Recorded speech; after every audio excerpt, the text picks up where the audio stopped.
Então, o tema que me foi colocado é a questão da conceituação ou da caracterização do estabelecimento prestador para fins de incidência do ISS.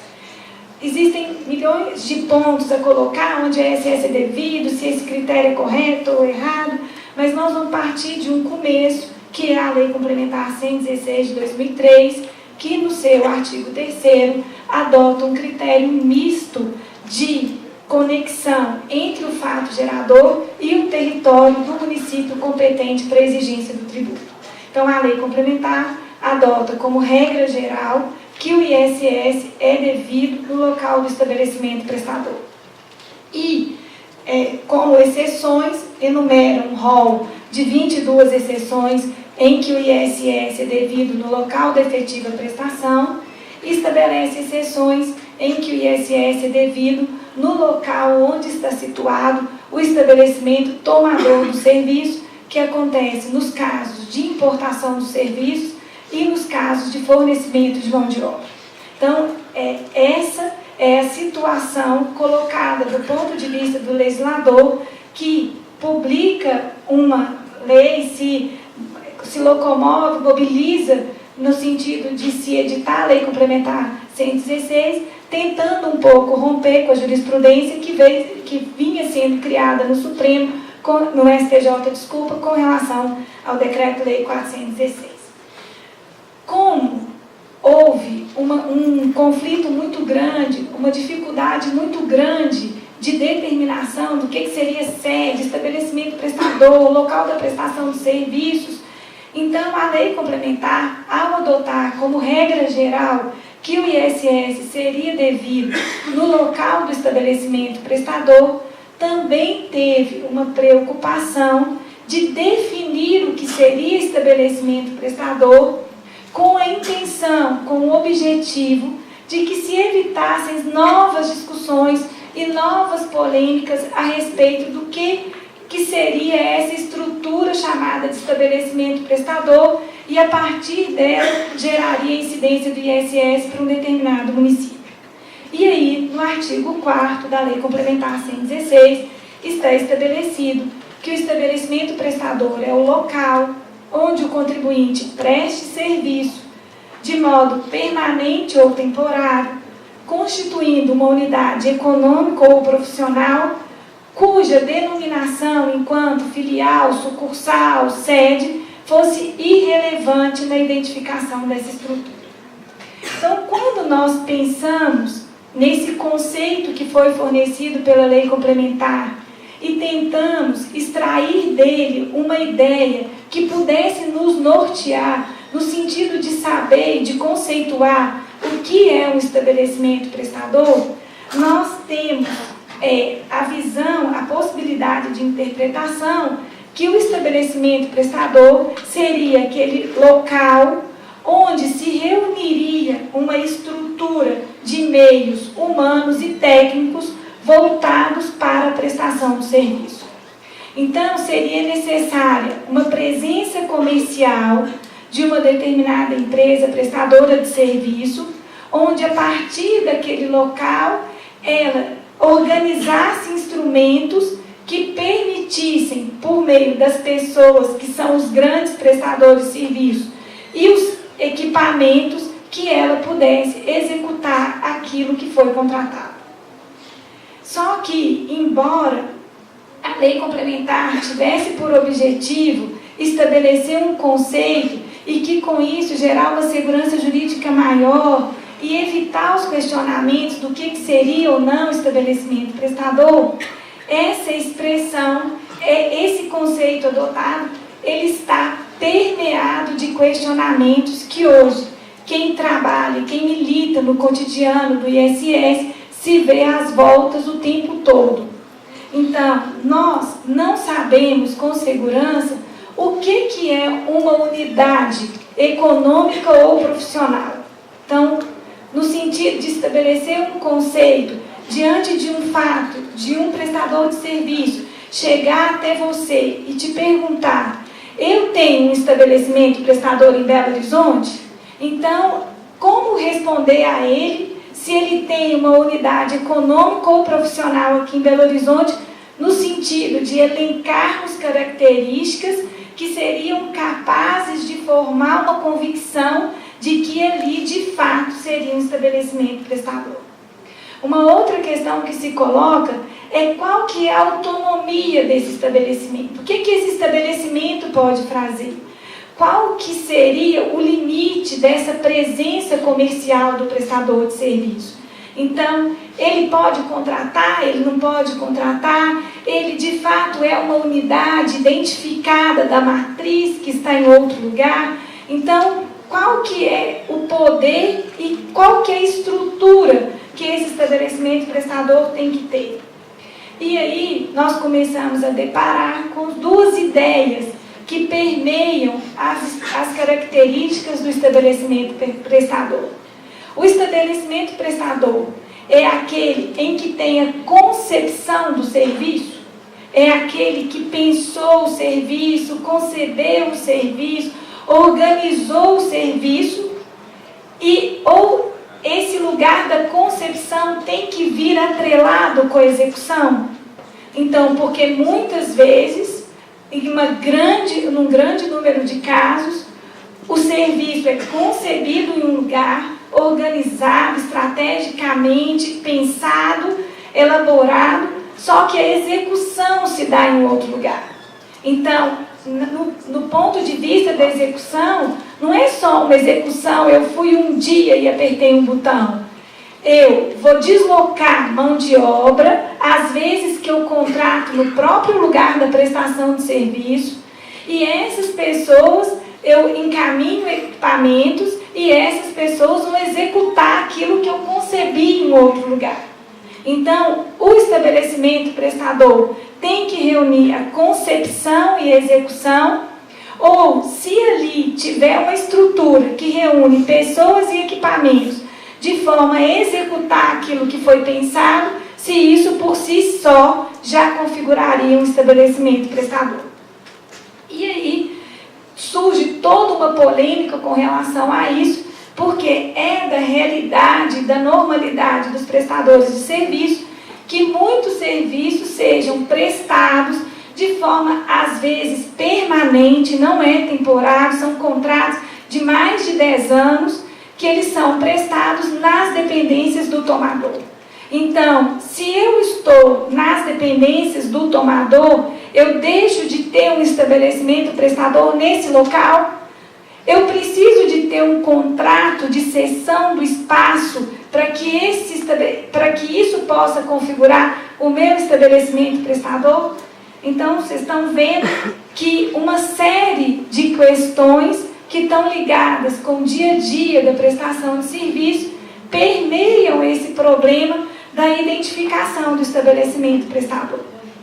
E, em razão desses vários questionamentos e dessa dificuldade de se dar uma resposta concreta diante de um problema específico, se eu tenho ou não tenho um estabelecimento prestador naquele local, ou o que eu tenho que ter para que seja configurado um estabelecimento prestador naquela localidade.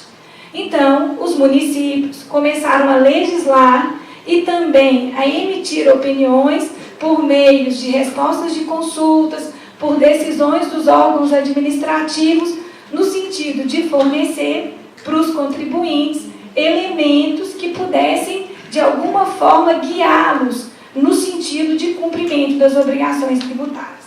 Então, eu selecionei 3 municípios, que são Belo Horizonte, São Paulo e Rio de Janeiro, no sentido de vermos como essa questão de configuração do estabelecimento prestador, como que isso está nesses três municípios, no sentido também de tentarmos identificar se existe uma coerência na adoção dos conceitos, se eles estão unidos, já que são municípios de grande porte, que teriam os mesmos interesses e que deveriam trabalhar juntos nessa questão de estabelecimento de um conceito de estabelecimento prestador.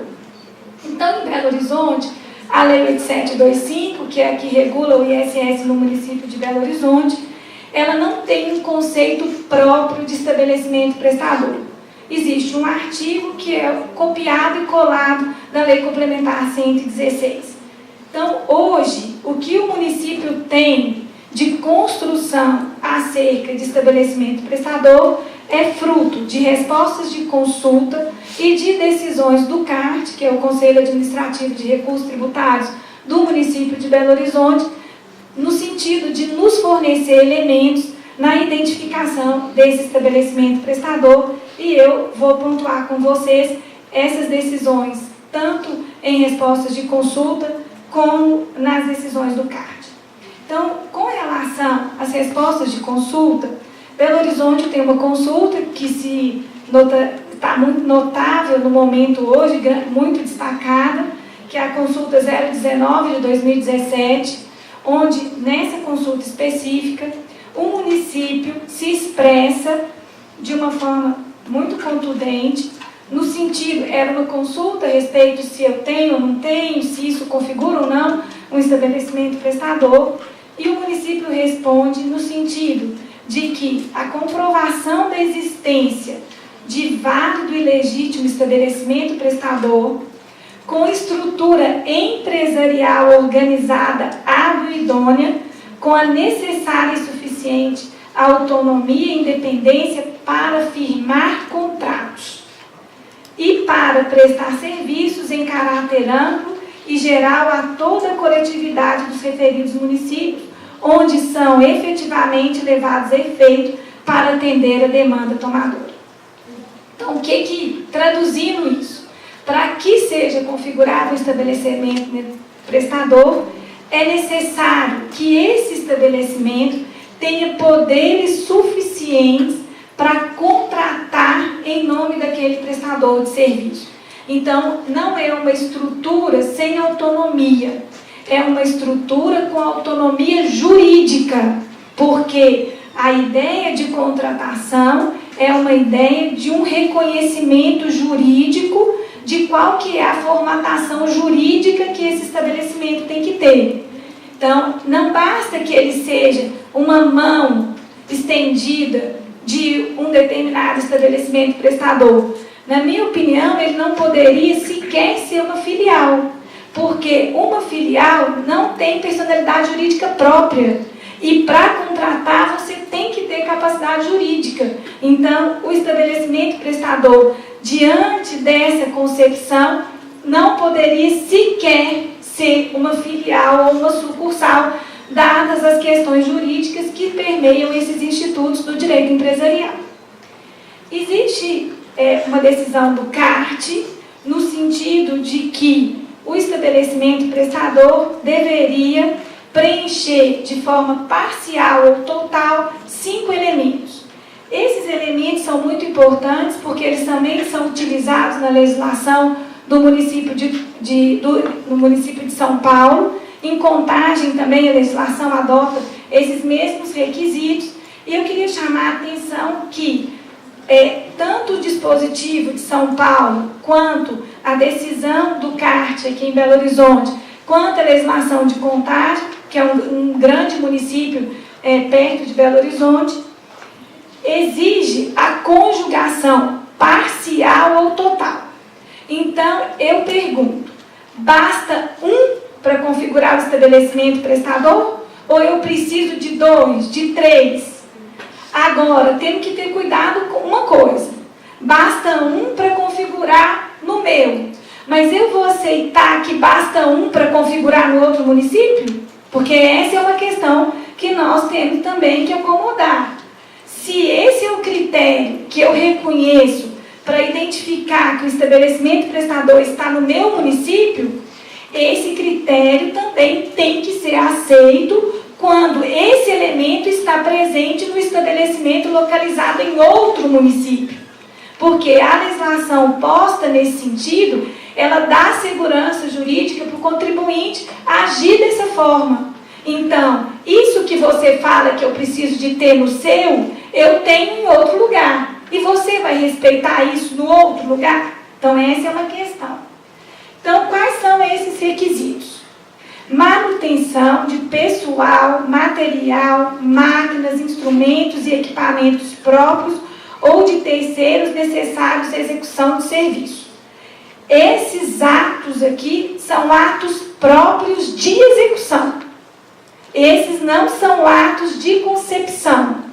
Então, aquela modalidade antiga de eu ter mão de obra e equipamento no cliente configuraria um estabelecimento prestador. Então, isso seria suficiente. Estrutura organizacional ou administrativa. Então, esse é um outro elemento muito subjetivo. Porque se eu tenho pessoas, gente que eu contratei para poder executar uma função, e tenho equipamento para executar essa função, é lógico que eles têm que estar estruturados administrativamente para que isso aconteça. Então, toda vez que eu tenho gente e tenho equipamento, tem que haver uma coordenação entre eles. Se não houver essa coordenação, não tem como a execução acontecer. Então, se eu tenho se eu tenho equipamento e gente, eu vou ter essa estrutura organizacional. Isso por si só não quer dizer uma autonomia administrativa no sentido de contratar, ou uma estrutura totalmente apartada da empresa mãe, vamos dizer assim. Inscrição nos órgãos previdenciários. Esse é um indício assim, razoável, mas muitas vezes é preciso de um conhecimento mais aprofundado da legislação previdenciária. Tem determinados clientes que eles não têm necessidade de registrar o empregado lá. Ele pode registrar o empregado na empresa mãe e ele prestar serviço lá. Isso por si só não faz com que tenha ou não tenha um estabelecimento em determinado lugar. Eu posso ter isso registrado no meu centro organizacional, mas não necessariamente eu não tenho pessoas lá no cliente prestando serviço. Indicação como domicílio fiscal para efeito de outros tributos. Aqui é uma outra coisa complicada, porque traduzindo em miúdos, trocando em miúdos, inscrição como domicílio fiscal só pode ser inscrição municipal naquele município, porque um prestador de serviço não paga outros tributos municipais que justificariam a identificação dele lá no local da prestação como domicílio tributário. Os outros tributos que ele paga são tributos que são federais, que ele tem um domicílio fiscal só. Então, ele teria que ter uma inscrição municipal, o reconhecimento de uma estrutura administrativa do ponto de vista jurídico, para que ele pudesse ter esses requisitos, esse domicílio fiscal lá no prestador. Uma outra questão que eu acho que é um indício importante, que é a permanência no local para execução de serviços exteriorizada por meio de site na internet, propaganda, publicidade, contas de telefone, de fornecimento de energia elétrica, água ou gás em nome do prestador, seu representante ou preposto. Do ponto de vista, os municípios podem adotar um conceito de estabelecimento prestador? Podem. Eles podem colocar isso aqui na lei deles, assim como o município de São Paulo colocou. Mas eu preciso só advertir que nós estamos na contramão da Lei Complementar 116. Porque lá na 116 está expresso que se a denominação não é importante. Então, se tiver o nome de filial, sucursal, agência, posto de serviço, que o nome é irrelevante. Mas se nós conjugarmos esses requisitos aqui, o nome vai ter que ser relevante. Porque o que se exige aqui é que se tenha uma filial, uma sucursal ou uma empresa coligada com poderes jurídicos suficientes para existir de forma apartada da empresa-mãe. Então, querendo ou não, é um pouco uma contradição com aquilo que a lei complementar pretendia ao dispensar essa formalidade da denominação. Porque aqui, quem tem um endereço próprio, que pode ser reconhecido enquanto uma presença comercial naquele lugar, podendo ser contratada por toda e qualquer pessoa daquela região que o procure ali, isso exige por si só uma formalidade jurídica que a lei complementar pareceu dispensar nesse caso. Ela parecia identificar uma estrutura fática organizada para aquela prestação de serviço. E uma outra questão que surge na legislação dos municípios, e a de São Paulo é bem incisiva nesse sentido, assim como a legislação do Rio de Janeiro, é que a execução do serviço fora do estabelecimento não descaracteriza esse local como estabelecimento prestador.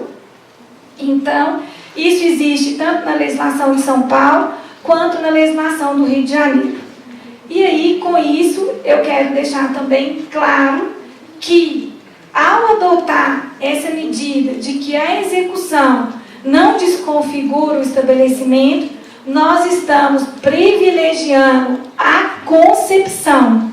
Então, será considerado estabelecimento prestador aquele local onde o serviço é concebido, onde ele é organizado, onde ele é estruturado, para depois ser executado em um determinado município. Então, a gente pode, nesse ponto, já chegar com algumas conclusões a respeito de qual é o ponto de vista dos municípios com relação a essa configuração do estabelecimento prestador. Tudo seria fácil se nós parássemos por aqui, porque, na verdade, nós não conseguimos identificar os pontos de vista ou eles não são os mesmos, dependendo do porte do município. Os municípios grandes sustentam uma autonomia do estabelecimento prestador, inclusive com relação a essa questão da contratação. Eles dão prevalência à concepção do serviço em detrimento da execução. E, enquanto isso, os municípios pequenos não querem nem saber disso. Eles andam em um caminho totalmente oposto. Para eles, onde concebeu é irrelevante.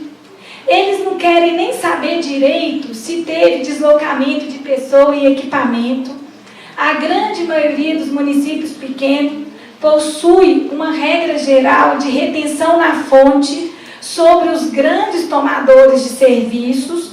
Então, eles estabelecem uma regra que todos os serviços tomados por esses grandes tomadores de serviço, aqui no nosso caso as siderúrgicas são exemplos disso. Então, todos os serviços que elas tomam é obrigado reter o ISS na frente e recolher para o município. E aí, nós ficamos numa situação muito complexa, porque esses tomadores de serviço, eles têm um poder econômico gigantesco diante do prestador. A grande maioria dos prestadores de serviços, principalmente esses que prestam serviço para essas grandes empresas conhecidas no nosso estado, eles prestam serviço só para elas. Eles não podem se dar o luxo de não obedecer aquilo que ela determina, porque aquela é a atividade dele, é disso que ele vive. Então, ele aceita ter o ISS retido e, em contrapartida, essas empresas não querem nenhuma confusão com esses municípios, principalmente as dos nossos estados. Elas sempre estão permeadas por questões ambientais e a última coisa que elas pretendem é qualquer contratempo com a municipalidade. Então, se mandou reter, elas vão reter, porque esse problema nem delas é. Ela vai tirar do preço que ela teria que pagar um determinado valor e é irrelevante se pagou 1, 2, 3 vezes. Só que, como vocês sabem, nosso país está em crise. Houve uma carga tributária de 2 municípios, cobradas 2 vezes. E é por isso que hoje o maior movimento que nós temos no escritório é um volume gigantesco de consignações em pagamento, onde você pede para o juiz decidir onde você vai pagar. E você fica depositando eternamente em juízo até que isso seja decidido e o município vencedor leva aquele determinado valor em razão da impossibilidade de absorção desse ônus econômico da dupla tributação. Nesse impasse, então, quem deveria resolver a questão? Quem deveria resolver seriam os tribunais superiores. Então, principalmente o STJ, deveria dar uma solução para essa questão. E aí, o o STJ tem um recurso especial muito importante, que é o 1060021, que é uma decorrência desse acordo que o professor Paulo falou sobre o leasing. Então, uma vez que o Supremo entendeu que o leasing estava sujeito ao ISS, coube ao STJ decidir para qual lugar o ISS do leasing seria pago. Então, em qual lugar estaria o estabelecimento prestador do leasing? E aí, nesse julgamento muito importante, vem essa ideia do poder decisório suficiente. Então, naquela ocasião, quando o STJ, no caso específico do leasing, identificou que o estabelecimento prestador seria aquele com aquela unidade econômico-profissional da instituição financeira, com poderes decisórios suficientes à concessão e aprovação do financiamento. Então, essa ideia de poder decisório nasce em 2008 com o julgamento desse recurso especial. Então, a partir daí veio essa ideia. Só que esse julgamento, ele é muito importante e eu queria citar três pontos deles, além desse que eu mencionei, que é a questão do poder decisório na identificação do estabelecimento prestador.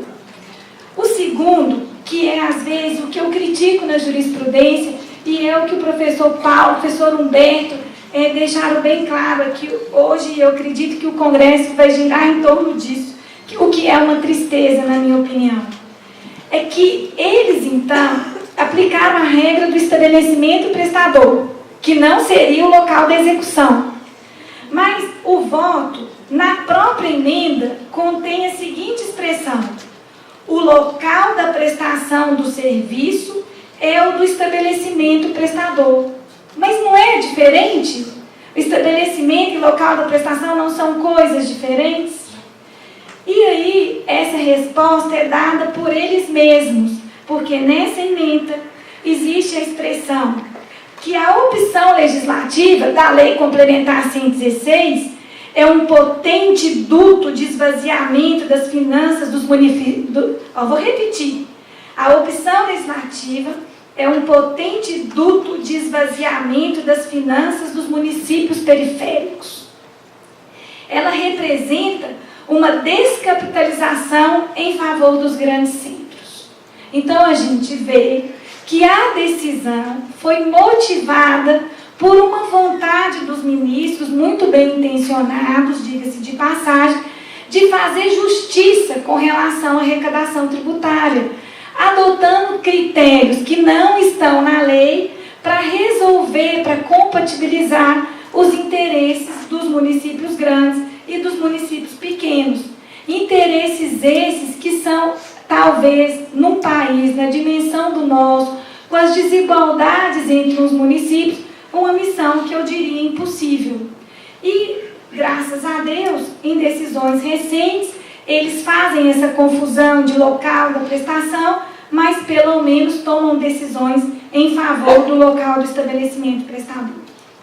O professor Paulo falou do IVA, da dificuldade da identificação do serviço e da questão da mercadoria. Então, eu queria, já concluindo, trazer para vocês algumas reflexões e algumas dificuldades que a União Europeia vem tendo já há algum tempo na identificação do estabelecimento prestador. Assim como no Brasil, o IVA sobre serviços, que incide especificamente sobre o serviço, é permeado de um conflito de competência, porque lá também eles têm que conectar o fato gerador com o país que terá direito à arrecadação sobre o IVA. E eles adotam um critério misto tal qual o nosso. Existem serviços que o IVA é devido no local do estabelecimento prestador, no local da própria execução e no local onde está situado o tomador, que no caso seria o consumidor do serviço. Nos acordos do Tribunal de Justiça da União Europeia, que discutem essa questão de identificação do estabelecimento prestador para fins de identificação de qual país teria direito ao imposto, eles diferenciam duas circunstâncias, que é o local da sede da atividade econômica e o estabelecimento estável a partir do qual é prestado o serviço. Com relação à sede da atividade econômica, eles caracterizam a sede como o local onde são tomadas as decisões essenciais de direção, o local da administração central, o local onde se decide sobre a política geral da sociedade. Então, para eles, sede da atividade econômica seria aquele lugar onde se toma decisões a respeito do futuro da empresa. É onde ela é comandada, a partir de onde ela é comandada. Eles falam que não precisa de ter uma sede para que o IVA seja devido. Basta que exista um estabelecimento estável, que é a partir do qual o serviço é prestado. Com relação ao estabelecimento estável, é importante pensar que a sede, ela é macro, ela gerencia várias questões da empresa, trabalhistas, de marketing, e o estabelecimento estável está voltado mesmo para a prestação do serviço. Eles afirmam que é necessária uma consistência mínima, então é preciso uma presença comercial efetiva, é preciso que esse lugar seja capaz de conceber aquele serviço, precisa de uma reunião permanente. O permanente aqui eu acho que está mais ligado à ideia de estabilidade mesmo. Uma reunião permanente dos meios humanos e técnicos necessários para prestar o serviço. E eles defendem que esse local ele tem que ter uma autonomia para a prestação do serviço. Essa autonomia da prestação do serviço me fez refletir um pouco sobre essa estrutura de máquinas e pessoas no tomador do serviço. Então, na União Europeia, essa estrutura teria que ser autônoma para prestar o serviço sozinha ali, sem orientação e sem a ordem de ninguém.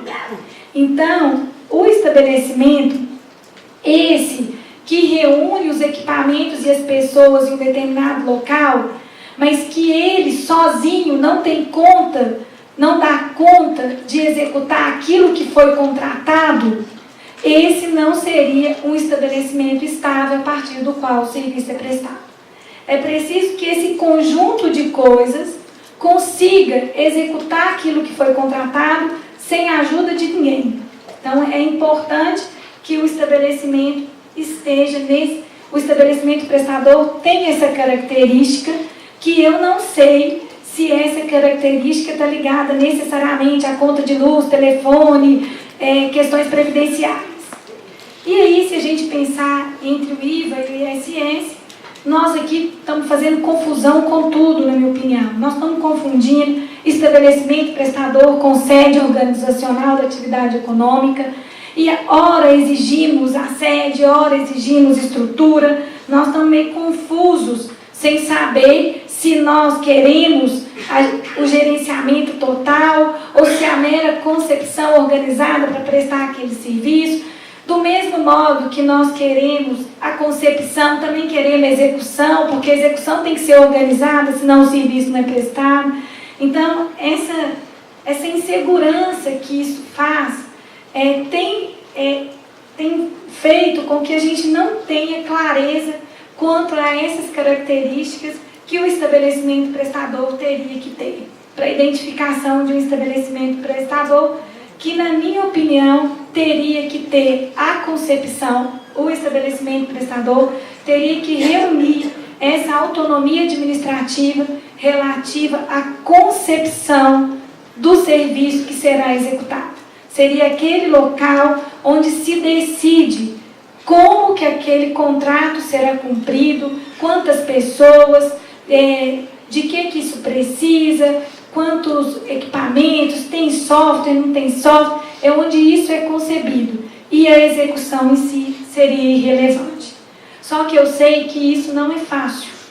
Então, outro dia eu rindo de mim mesma, no meu doutorado, falei com relação à importação de serviços, que era preciso identificar o resultado economicamente apreciável, E hoje eu penso, o que é isso?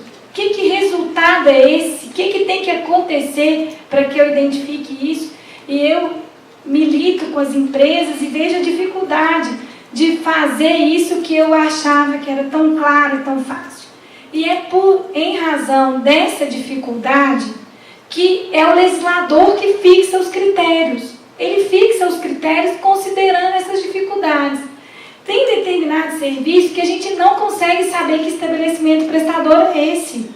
Tem determinado serviço que eu só consigo materializar no local de execução, não tem outro jeito. Tem determinado serviço que eu só consigo pegá-lo pelo consumidor, destinatário do serviço.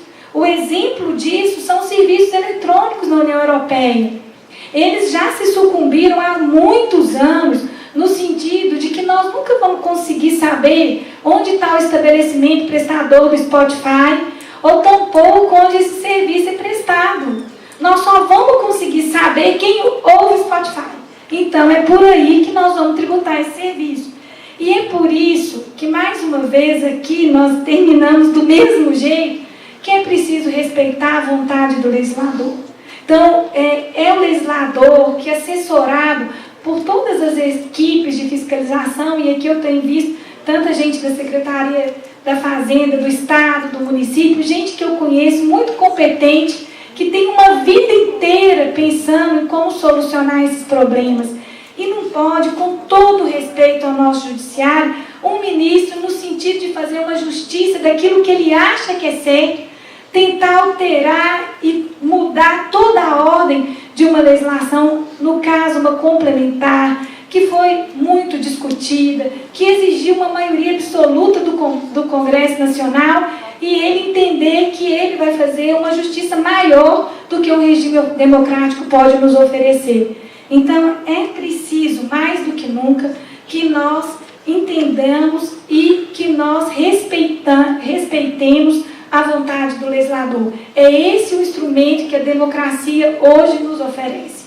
E é a única forma de diminuir a litigiosidade e os conflitos que permeiam o ISS. Porque eu, que já fui uma grande defensora dos municípios, hoje estou me sucumbindo no sentido de que não tem condições dele permanecer de competência dos municípios, que a federalização é inevitável sob o ponto de vista da atividade econômica ficar completamente estagnada, porque eu tenho muitos clientes prestadores de serviço e eles não sabem se eles têm que pagar imposto e onde eles têm que pagar imposto, embora eles queiram muito pagar esse imposto.